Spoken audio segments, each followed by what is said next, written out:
So the Legends returned to the Wild West in the newest episode, which was Season 6, Episode 8, and called Stressed Western. And it was a pretty interesting episode. I guess it kind of feels like a bit of a pit stop, or a bit of a more less plot heavy episode after kind of the first 7 episodes of the season. Most of them had something huge to add to the plot with Bishop and all of that sort of stuff, and this feels like the first episode of the season yet that doesn't add a whole lot, but there's still some pretty interesting developments in terms of mostly the characters. We have some stuff going on with Constantine and Gary. We got some cool stuff with Sara, and I feel like Nate had some pretty damn good character development in this episode, the most he's had in a while in my opinion. But despite Legends' constant quality jumps, like some seasons they're so much better than others, the Western episodes have always kind of been a highlight. They've always been something that we can look forward to. They've always been more fun than some of the other episodes can be.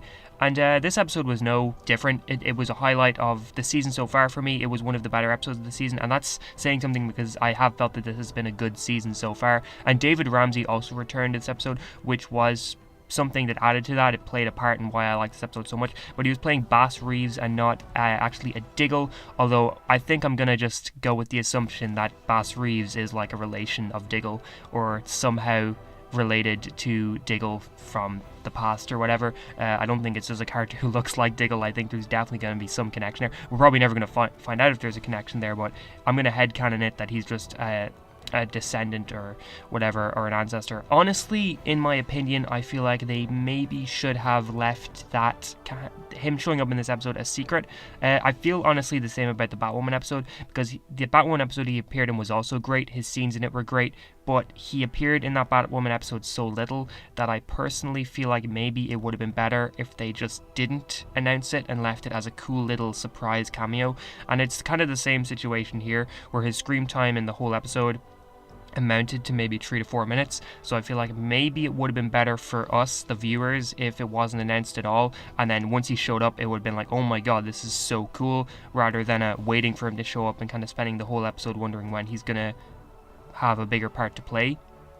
That's just my opinion though, because his scenes were great. It's just like for the first 25 minutes, the only times you see him are, I think, twice with like the hood over his face, so you don't really see his eyes. They're like brief 1-second shots, and then once he does show up fully, he gets like maybe another 3 minutes of screen time, and not a lot. And then the only time like really any of the characters we talk to him is Astra and Spooner are the main characters who talk to him the whole time, and then Sara like says dig to him once and he's like, yeah, I dig it. That's kind of it.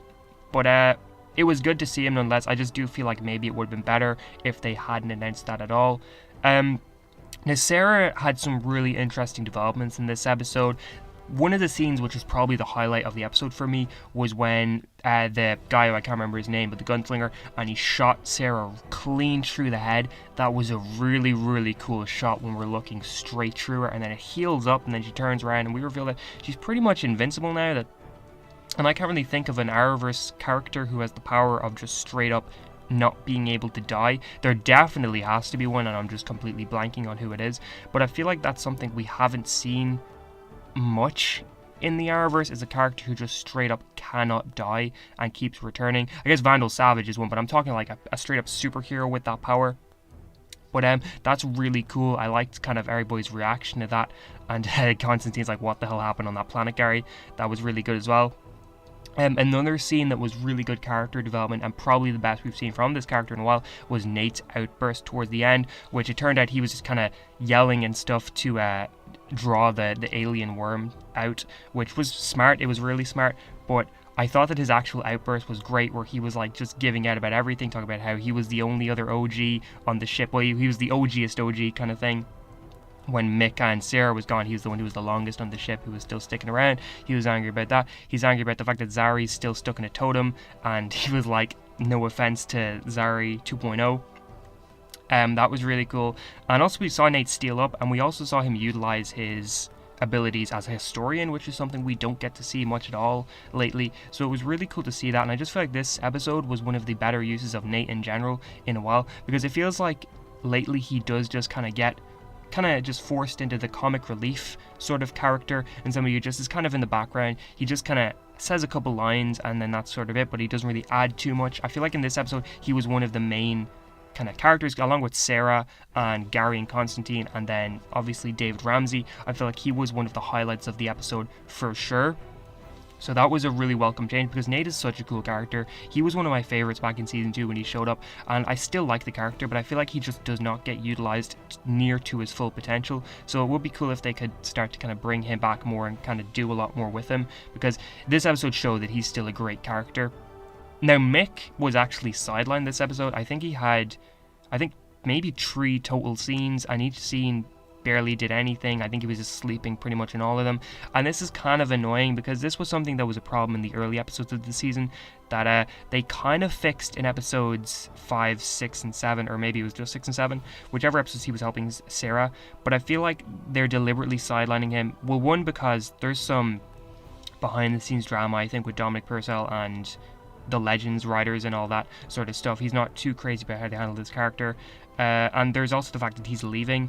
But I feel like while that's something that, yeah, they might be not be able to avoid behind the scenes, it's kind of annoying when he's been one of the oldest characters on the show and he's already kind of being this soon into the season, they're kind of not doing anything with him. It makes me feel like he's not going to get a lot to do this season, and then once that season's over and he's gone for good, we'll kind of be like, well, what did he do this season? He hasn't really been doing anything in a while, so it's good that he left, which is kind of annoying. It's kind of something writers do to make it less sad when a character leaves, is just not do much with the character leading up to when that character leaves. So it's a little bit unfortunate they're doing that.